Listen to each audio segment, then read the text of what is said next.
What's going on, moviegoers? If you're new to the channel, my name is Christian. Welcome to Zero Productions. The Falcon and the Winter Soldier, Episode 3, The Power Broker. We're going to be talking spoilers in this video discussion. So if you guys haven't seen the latest episode, I advise you to go watch it, to come back to my channel, and let's discuss what we all just watched.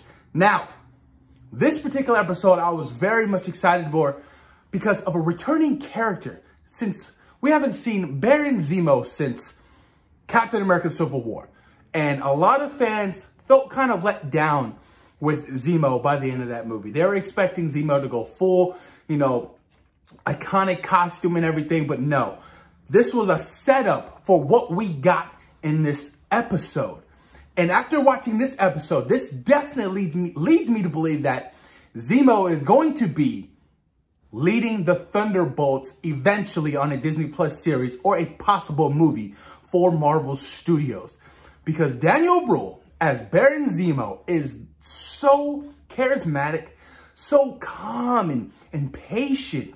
I was just like, yo, this guy is just a likable person. I was like, why do I like you? Like, I'm not supposed to like you because of what you did in Civil War, but I really liked Zemo. And I'm like, yo, I can get behind the Zemo-led Thunderbolts team now because he's fucking awesome. But this episode, you guys, didn't disappoint, man. I love the lengthy episodes. WandaVision was cool, but man, it killed me, seeing 20-minute episodes, 25-minute episodes. I love these long episodes of Falcon and Winter Soldier because it feels like an hour. Like, I know they're not an hour. They're like 46, 47 minutes, but it feels like an hour, and I love that feeling. But this episode was so much fun, you guys. We didn't get a lot of U.S. Agent John Walker. We didn't. We got some brief scenes with him. They're on the same mission as Sam and Bucky. You know what I mean? So they're trying to figure out how they can stop the Flag Smashers and, the people making the super soldier serum. And Bucky and Sam are on a whole nother level. They're like 2 miles ahead of Battlestar and John Walker, U.S. Agent. They really are.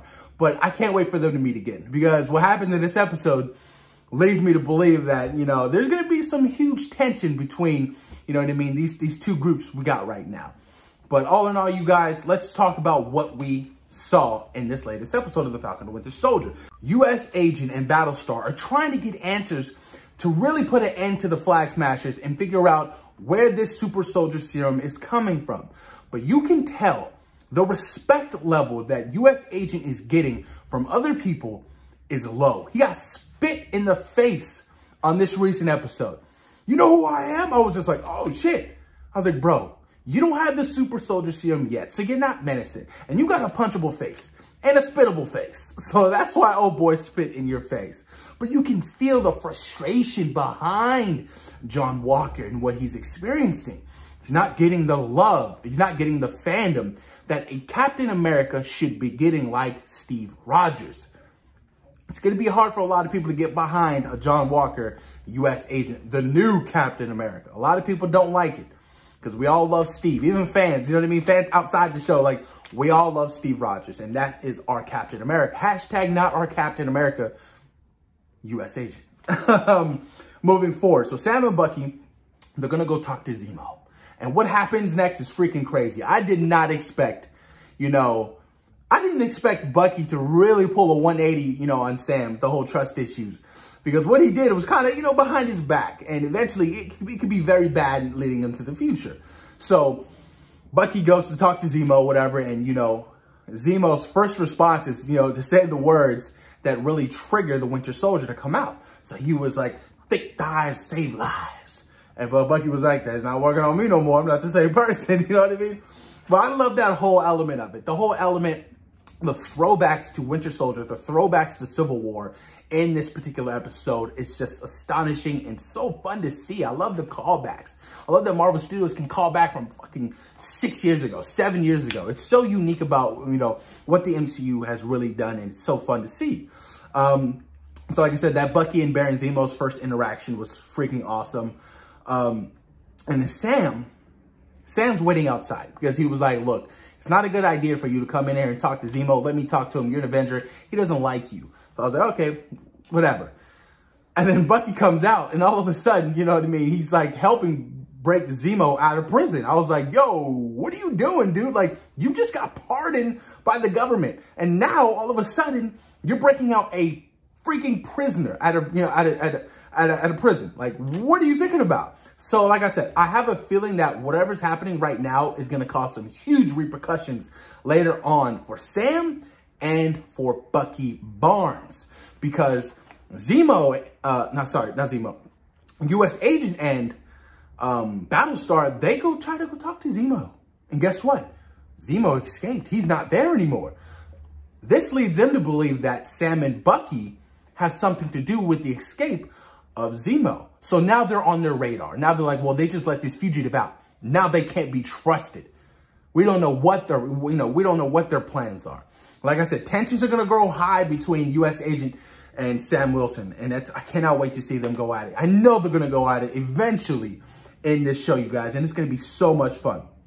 So they break him out of prison or whatever. And all of a sudden, you got Zemo. It's like super freaking rich. Yo, these are my cars. They've been in my family. He's grabbing his stuff, that he needs in order to go on this little trip, because Bucky's like, look, we need your help. We need your help to put an end to whoever is recreating this super soldier serum. So he's like, fine, whatever, let's do this. Because essentially, Zemo's main goal is to get rid of all the super soldiers. Hence, he destroyed all the Winter Soldiers in Civil War, because he doesn't want any more Avengers. He doesn't want any more superpowered people because of what happened to his family. He's like, you guys are just not good for the world and things of that nature. So he's absolutely with this mission. This is right up his alley, and I love it. So they travel. They travel to, what is it called? Madripoor? I think that's how you say it. A lot of people are speculating, oh, this is where Omega Red's going to show up. Oh, Wolverine, Henry Cavill's Wolverine in Madripoor. Because apparently Madripoor has a huge history with mutants and X-Men. But we didn't get to see anything like that. But when they go visit Madripoor, legit, it feels like the Continental and John Wick. That's what I got that vibe. And I was like, oh, I fuck with this. I deal with this. You know what I mean? And Zemo's like, you guys got to be different people. Sam, you're going to be Smiling Tiger. I was like, Smiling Tiger, okay. And he's like, Bucky, you're going to have to be somebody who you thought was gone. You got to be the Winter Soldier again, which was dope and awesome to see. But I want to talk about a moment on the plane when they were talking about the Trouble Man soundtrack by Marvin Gaye. That was such a nice callback again to Winter Soldier. The callbacks in this episode were just so damn good. You know what I mean? And Zemo was like, something about the black experience. And then Sam was like, you're out of line. But he's right. I was just like, I love it. I love the dialogue between these characters. All three of them, Bucky, Sam, and Zemo, all of them fed off each other very well in this episode. And it was so enjoyable to watch. So they travel to Madripoor or whatever, and they get there, and they're trying to find answers. They're trying to find who is creating this super soldier serum on the side. And things start to get pretty interesting. They go to the bar or whatever, they're taking shots. And he was like, Smiling Tiger, you want the usual? Sure. He cuts up a freaking snake and puts it in a shot. You know what I mean? It sounds like, what the fuck is this shit? I want to drink this. And literally just gobbles it down, whatever. That shit was funny. And then this moment, I love the whole dynamic relationship between Zemo and Bucky. Because he was like, all right, well, I need you to be the Winter Soldier. And this isn't the first time he's controlled him before. So he controlled him, but in a way where, Bucky had to. You know what I mean? He was like, let's do this. And that whole bar fight sequence was just dope. It was fun. It was entertaining. It was dope to see the Winter Soldier come out of nowhere and just put some fucking beating on a bunch of these people in this bar. It was so awesome to see. And was it Henry Jackman's theme for Winter Soldier? Oh my God. It's Pizza Chef. Pizza Chef. And there wasn't even a theme, for Baron Zemo in Civil War that they played in this episode as well. So, like I said, a lot of good, callbacks to this, to the prequels before this show. But man, and so they have this whole debacle over there in Madripoor in this bar or whatever, and they get called out because Sam gets a phone call from his sister. You know what I mean? She says Sam on accident. And then all of a sudden, it's a shootout, you know what I mean? And boom, boom, boom. And all of a sudden, Sharon Carter shows up. She's been on the run ever since Civil War because she went behind the government's back, giving him the shield, giving him the wings, helping Bucky. She's a fugitive. She was not pardoned by the government like Sam and like Bucky was. So things are starting to get real interesting. So she shows up. She helps them. You know what I mean? they're all trying to work together. And Sam promises her, he's like, look, I'm sorry for what happened. I will try to get your name pardoned if you help us out. Because obviously she wants to be pardoned. She wants to go back to the States. She doesn't want to be no criminal. You know what I mean? She wants to see her family. She wants to see her friends. She is Peggy Carter's granddaughter. Peggy Carter was one of the founders of S.H.I.E.L.D. So it's pretty big, you guys. You know what I mean? To kind of betray that name, you know what I mean? You know, the Peggy Carter name, you know, it must hurt her deep down inside. You know what I mean? So she's looking to be pardoned, and Sam's, you know, trying to help her out. You know what I mean? So they find Dr. Nagel. Nagel? I think that's how you'll say his name. He is the guy who recreated the super soldier serum, who is now working with the power broker. But before the power broker, he was working with Hydra. But before Hydra, he was snapped, not before Hydra, during Hydra, he was snapped away by Thanos. And then when he came black, when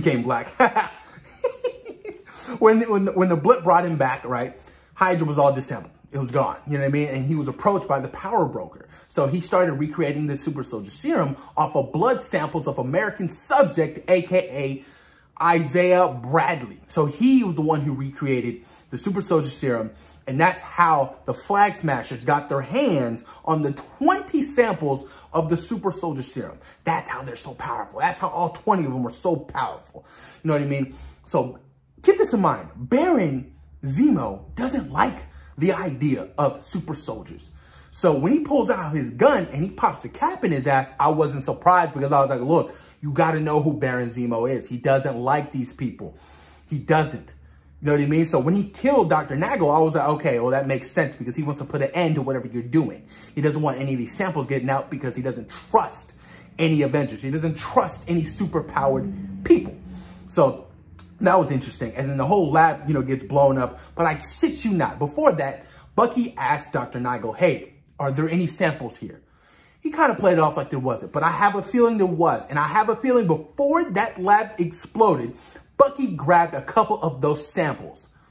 Hence, how he kind of, U.S. agent gets the super soldier serum. I don't know. Maybe I might be, you know, overblowing it out of proportion, but I know it. I know Bucky grabbed a couple of those samples before that lab exploded. It just had to be. It had to be. I know I'm not crazy. It has to be. Then you fast forward to Carly. Well, I don't even know her name. The freckled girl. You know, the lead Flag Smasher, which I'm not particularly invested in their story yet. Like, every time they're on screen, I'm like, okay, whatever. You know what I mean? Something about them, I'm just not like, you know what I mean? I don't need it. You know what I mean? But it's interesting to see things really open up. She's evil. She's blowing up innocent people. You know what I mean? She has these superpowers. But like I said, Carly, I think that's her name. Carly, that's her name. But like I said, I'm not too invested in this particular character yet, or the Flag Smashers.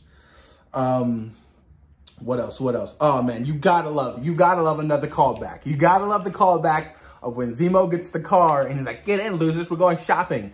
And then Bucky gets in the front seat and Sam gets in the back seat, and legit. But Sam was like, you're not gonna move your seat up, huh? And he was like, no. Call back to Civil War when Bucky was in the back seat and Sam was in the front seat. He was like, can you move your seat up? Sam was like, no. I was like, again, another callback, and I love it, you guys. But yeah, man, this episode definitely did it. But the best part was the ending, where Bucky's like, I gotta take a walk. He goes to take a walk. And guess what? He's finding all of these little balls, all these little, you know, metal balls that look kind of familiar, you know what I mean? So he's like, what is this? Somebody's here. And all of a sudden, it's Ayo. I think that's how you say her name, from the Dora Milaje. And they got the Black Panther theme song. And I was like, oh, I just love it. I love it. I was like, holy shit. She was like, where is Zemo? So Okoye must have found out that, you know, Zemo got loose and free. And she was like, go find him. Does Bucky have a tracker in his vibranium arm? Possibly. Who knows? But I love the fact that Bucky noticed those little, you know, Wakanda technology all on the floor to lead him to Ayo. You know what I mean? I cannot wait to see more Wakandans. I love Wakanda, and I love the culture. I just love everything about it. You know what I mean? And to see more of it, expand on it. I'll admit, I kind of got sad though. Like, fuck, it hit me. Like, I kind of got emotional because I remembered, you know, Chadwick Boseman and how he's not going to be in the next film. And, you know, it just kind of got emotional for me. You know what I mean? Because I was just like, oh, this kind of hurts. You know what I mean? Like, to know that there's not going to be T'Challa, to know that there's not, you know, Chadwick Boseman is no longer with us. And, you know, that character is no longer going to be in the MCU. So it definitely kind of did suck. But boy, oh boy, this episode did not disappoint. I loved it. It was a lot of fun. I cannot wait to see what's going to happen in episode 4, which is rumored to be another 54 minutes long. But post your comments down below. Let me know what you guys thought about the Power Broker episode of The Falcon and the Winter Soldier. Thoughts and opinions, you guys. Please post your comments down below. And thank you for taking time in your day for watching Zero Productions. Peace.